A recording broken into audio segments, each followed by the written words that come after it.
Hi, my name is Michael Ash, and I'm going to be doing a report on Laterno University SMS hazards.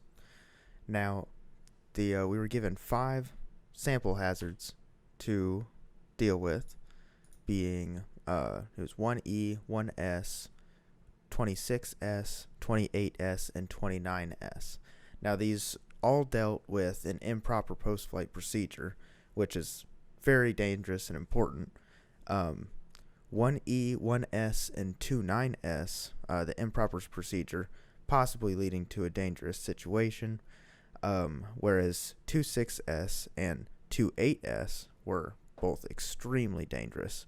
And all of these reports were within 2 months of each other, indicating that we have a systemic problem that needs addressing for these hazards. Our improper post-flight can cause unsafe pre-flighting conditions. If you got hot mags plus rich mixture or even just fuel in the cylinder, that prop will spin over, and that can cause some serious damage to anyone that's near it. A runaway airplane. Let's say we have hot mag, mixture rich, like there was in Jacket 98, and plus an improper tie-down.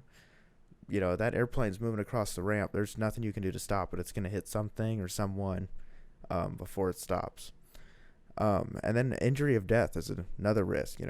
Hot mag fires while the student is checking prop. If there's a little bit of fuel still in the cylinder, if the airplane's not getting put away right, it's fair to assume that it might not be being shut down right either. So these are important things to consider and keep track of. You'll see I have some numbers associated next to the each one of these factors, and you'll notice whenever I go to my next slide here, we have a SRM risk matrix that will take these hazards and associate a risk, which is the severity times the likelihood of the hazard. So as you see, my unsafe pre-flighting conditions, hot mags, rich mixture, I have that as a 16. We'll go over exactly what that means here in a minute.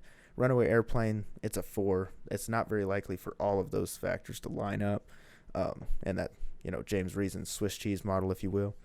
And injury or death, I put that as a 16 to a 20 because it's equally, if not more likely,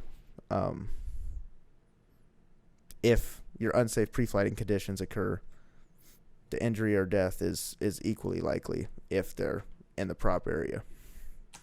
So as we look at our risk here, you can see how I got those numbers. We had a 16 on our first one, and if you look, that will probably occur.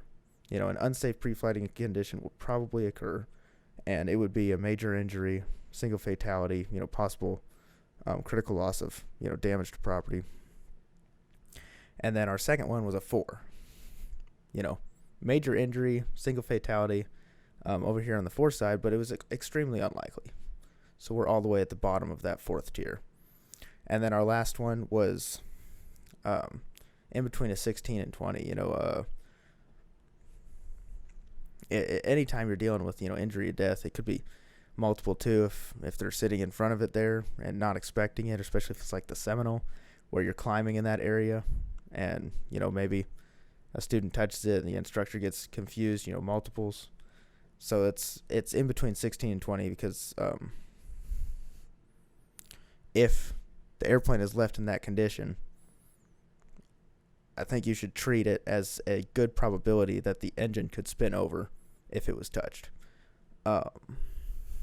So our current mitigation is there's a checklist inside the aircraft, and it's expected to be verified by the student, and the CFI should verify that the student is performing the checklist properly. Clearly, because we've had these multiple reports of this not being done correctly, this is not happening. So a few proposed mitigation processes would be maybe a disposable checklist with checkboxes that require the student and CFI to interact with the checklist and be like, okay, this box is checked. Move to the next one. Okay, this box, do it, check it.